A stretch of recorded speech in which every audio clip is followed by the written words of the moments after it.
that touches most homes outside of our state is Alabama football. To me, there's no doubt that what Coach Saban has done over the last 17 years, making Tuscaloosa a household name.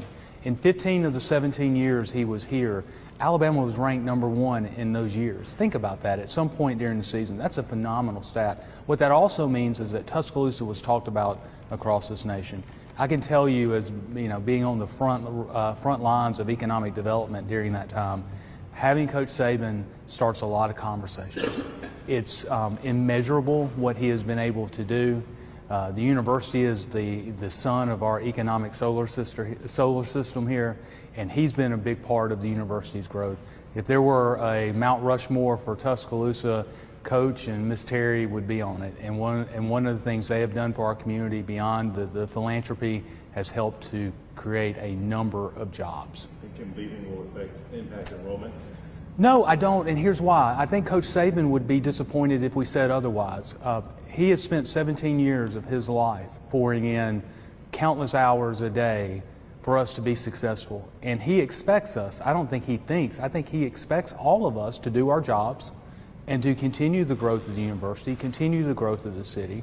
That is really our moral obligation to everything that Coach and Miss Terry have done. I don't think we should accept or retreat from that standard in one bit.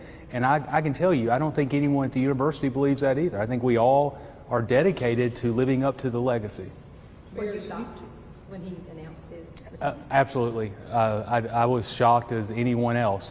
There was, somebody asked me earlier, did I have any insider information? And I didn't. I was in an economic development meeting of all types of meetings to be in, and everybody's phone started blowing up. So, you know what? We've all known this day was coming. But it's still, there's a duality of feelings there. There's the sadness that he's gone in terms of coaching. But I tell you, you can't help but feel happy for him and Miss Terry, because what the Sabans have meant to us as a community, again, it's like the economic side of it. It's immeasurable. Mayor, you took office in 05. Mm-hmm. Coach Saban got here in 07. How soon did you notice the impact that he was having on the city? Oh, I think when he landed at the airport and we had to put all those police officers out there just to get them from the airport to the football offices. I think we realized then that this was going to be a different type of situation. And thank goodness that the dominoes fell as they did for us to be able to have Coach Saban come to Tuscaloosa. It's certainly, I understand the wins and losses, and those wins, the countless wins, have helped this community by growing the number of students, which grows the number of faculty, which grows our economy. But it's also what the Knicks Kids Foundation has done. It's also what they meant to us when we were in our darkest hour after April 27, 2011, where they could have wrote a check and sat back and checked that box. They were out there giving water and hope. One story, quick story, and I know this is probably not the best medium for it, but Coach called me and said, Walt, just tell me what me and Terry can do to help. In a couple of days, I called him back later and said, the Louisiana Search and Rescue Team is getting ready to leave and they would like to meet you. And they're actually having a crawfish bowl outside Sewell Thomas Stadium. And I believe, if my memory is correct, that Alabama, we were actually playing LSU. And so we called Coach. He said, Terry and I will be there. And they were there, and they spent 3 hours with which the Louisiana Search and Rescue Team was just beyond excited because they were all LSU fans. Those are things that really, I don't think even got any media attention that they did.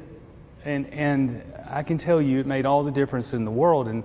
And I get emotional when I think about it. Those were such hard times. Man, we were dealing with people who could not find their children. And when you got these little rays of hope, it mattered.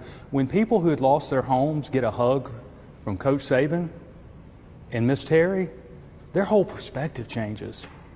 They didn't have to do that. No one would have expected them to do that, considering who they are and just how they were such high-profile individuals. No one had to ask them, by the way. They just did it. That's who they are. That is exactly who they are. Walt, again, just kind of tell us again what he's meant to this community, Coach Saban and Mr. Terry. they would be on the Mount Rushmore if we had one of Tuscaloosa, because along with Bob Witt, I've thought a lot about Bob, and who was such a mentor to me, and Mal Moore, who was such a good friend of mine. Those two gentlemen made this risky hire, and it was a lot of risk when they waited and waited and waited and made this decision. And 17 years later, Tuscaloosa is a different place, just a totally transformed place. Downtown, riverfront, the university, the number of jobs, the amount of population. And Nick and Terry, because they made Tuscaloosa their home, were a large reason. Trust me, as a mayor, sometimes it's better to be lucky than good. We have been so fortunate to have Coach and Miss Terry, and their success has created ripples of success. And by the way, it didn't end yesterday. The Saban Center, which will break ground on construction at the end of this year, is going to spend the next 30, 40, 50 years transforming West Alabama in terms of getting our students and teachers ready to be ahead of the curve when it comes to STEM. That just speaks to the legacy of their commitment to this community and to our state. You talked about the out-of-state enrollment. How much did Saban have to do with that? Because I remember at one time there were more out-of-state kids coming to school in Tuscaloosa than there were in-state. Well, I can't speak to that. I can't, I have no internal numbers to tell you, but there's still today more students who are from out of state than from in-state. And there's two reasons: Bob Witt and Nick Saban. Bob Witt made the decision to grow this university and to hire Nick Saban. And when he hired Nick Saban, he started winning championships. And you couldn't turn on ESPN and not hear the name Tuscaloosa. By the way, all of a sudden, Coach Saban crossed over into not just sports journalism, but Main Street journalism, whether it was Wall Street Journal, Forbes. His name got out there. And I can tell you, when we went to the rating agencies in New York, when we're recruiting industries, whether it's in Western Europe or across this nation, to say Tuscaloosa, people immediately identify us with Alabama football. They immediately make the connection to Nick Saban. And that is an advantage when you're a city of 113,000. His success, Ms. Terry's success, the team's success, gave us the ability to punch above our weight class. That is phenomenal. And again, yesterday was an end of an era, and I think that we all have to reflect on that. And it certainly kind of made me at least take a step back. I think today we celebrate that, and then we commit ourselves to not letting this moment go. I think Coach Saban would be disappointed in all of us if we don't go out there and do our jobs and continue to grow this university. And I suspect they're going to go out and hire somebody that's going to be outstanding, that's going to build off the success of Coach Saban, and he wouldn't want it any other way. That was my next question. There's another guy coming. We don't know when or who. But what are your hopes for him as far as you've seen what Saban's done for the city? What are your hopes as the leader of this city? Just like every Alabama football fan, he should win the national championship every year. Okay. No, in all seriousness, I'm old enough to remember Coach Bryant leaving and passing. I was telling the story earlier to a radio station about going out and watching Coach Bryant's funeral. I was a student at Northington Elementary, and we all went out to McFarland Boulevard and watched the funeral procession go by. I remember that end of the era, and I also remember that, as I was growing up, every coach that came after Coach Bryant was held really to an unfair standard. And it was only to Gene Stallings there was really a moment of breakthrough, and then again there was a downturn after that. I think what we all have to do is be patient. There's been Bear Bryant. I'm 51 years old. There's been Bear Bryant and Nick Saban.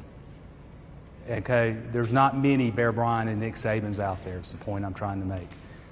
We need to be patient. I have no doubt that President Bell and Greg Byrne are going to do everything possible to go hire the best person possible. I have no doubt about that. And then when they're hired, we just need to do our jobs and support them and let them get to work and see what they can accomplish. Tuscaloosa, this university is one of the best places in the nation. There's no way we won't be successful moving forward in the future. Thank you, sir. All right.